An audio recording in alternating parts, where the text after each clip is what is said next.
The first step in launching a career is making your plan. A career and a job are two separate things. A career is more of a profession that you have prepared for, where a job is more something that helps you provide for the needs, like paying the bills. Today we have two special guests with us, and they are going to elaborate more on their career or job they have. So the guest we have with us today is Daniel Ortiz, and we're going to interview him today about his career. So what is the career that you have today? Currently, I am what you consider a business service manager for the southeast region of brake clips. In regular business terms, I'm more of a business consultant for, again, the southeast region, which would cover Alabama, Tennessee, South Carolina, Georgia, and all of Florida. So what steps did you take to get to the place you are today? Well, I was very passionate about the work I was doing early on. I was in the restaurant industry for about 25 years, and I moved up the ranks. I went and got my business degree in social human behavioral science with concentration in business administration, and then I went back and got my master's degree in organizational leadership. So what do you feel is the difference between having a career and just a job? The main difference between a career and a job, I would definitely have to say, is the passion and the commitment you have behind that particular job or function that you're doing. If you're passionate about the position and you are striving to your best and you want to keep moving up in whatever goal that you are, then that would be a career for you. A job is just an everyday thing that just, you do it because it fulfills a need, but it's not something that you're passionate about. Well, thank you. Our second guest we have today with us is Javier Ortiz. So what job do you have? My job is Senior Mobile Store Protection Specialist at Ross Stores. My job entitles mitigating internal and external theft and maintaining a safe and secure work environment and shopping environment for customers. Do you plan on taking this job into a career? I plan on furthering my career with it, but not necessarily ending my career here. I plan on working up just to gain knowledge on management and the way things run so that I'll have more worldly experience when I do plan to move into a career. So what would you say is the difference between a job and a career? A job is more of just something you get. You don't really have most of the time a choice. Yeah, you apply for jobs, but you kind of just get thrown into one that you can make money. A career, I think, is more of something you choose to go into, and it's somewhere where you work to get higher and to get better at the job. Okay, thank you. Before you go for your interview, there are two things you're going to want to do. First, make a portfolio, and two, make your resume. Your portfolio is more something that lists your best work, and your resume lists the skills you have. When you go to make your resume, there are two types of formats you can do. First, you can list it in chronological order from dates, or second, you can list it in skills approach. You should pick the best one that suits your situation. After you have done your portfolio and resume, you are now ready to start an interview. Hello, Santina. I'm Brianna. So you're applying for the job as a biology teacher here? Yes, I am. So what are some things that you have experienced with biology?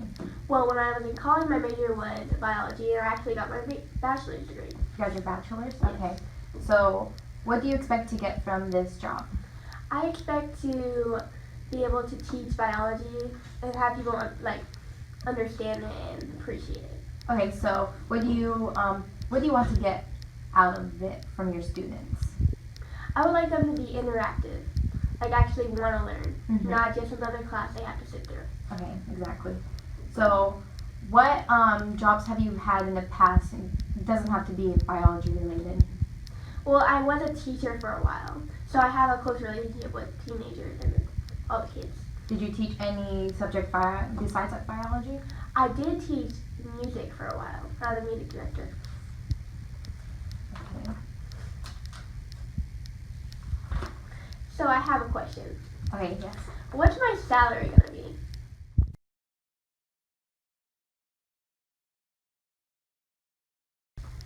Let's not start with that right now. Let's continue with the questions. All right. So, why do you have an interest in biology? Well, it's because it's just so interesting. It's all around us, so I mean, why not?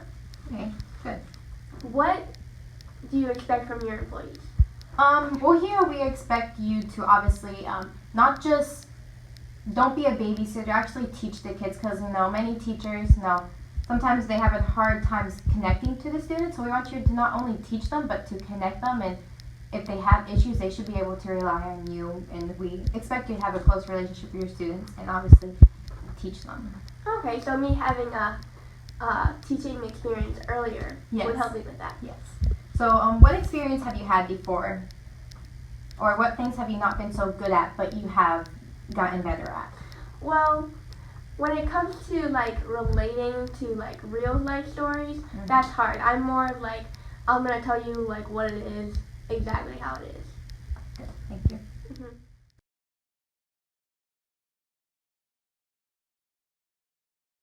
Okay, so have you ever had any drugs or alcohol issues before?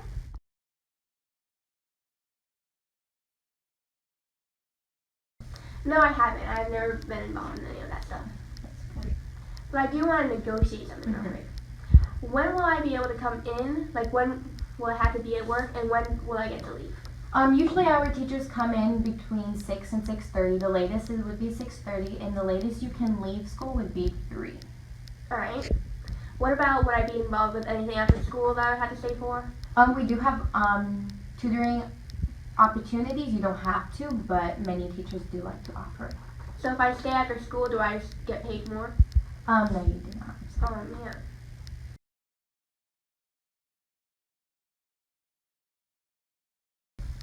Okay, well, thank you for coming. I'll get back to you soon. Well, thank you for the opportunity. Thank It's very you. nice meeting you. You too. After you have received a job, now that it is time to put what you know to good use. Your employers will always look for 10 things that you should have mastered back in college. First, you should exhibit a work ethic. This is where you demonstrate the type of work ethic you have. Make sure to stay organized and always be a winner. Second, you want to make sure you study up. Third, prove that you are a problem solver. Fourth, you want to make sure you speak and write well. Fifth, polish your people skills. You should be able to work well in teams and make sure that your teamwork skills is solid. Sixth, you want to make sure you learn the rules of the game. And seventh, you want to know how to gather and use information. Don't just gather it, you want to make sure that you also know how to use it correctly in the job you have.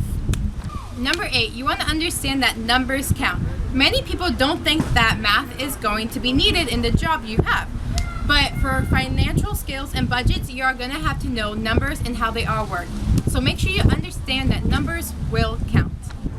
9, make sure you go for extra credit. And the last one, 10, manage your time, your attention, and yourself wisely. A lot of people get stressed out over all of this, but make sure you do not procrastinate.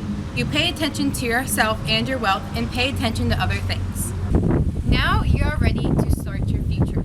If you ever come up with a what if questions, just take a step back, look over the situation, and do what's best for you. You can always not go to college and still be successful. Now you guys are all ready to go ahead and plan your future. Good luck!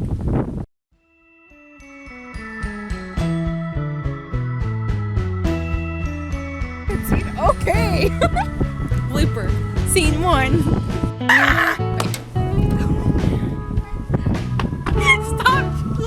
Stop smiling! I'm sorry, I'll stay serious. Did you get the shade or is the sun out?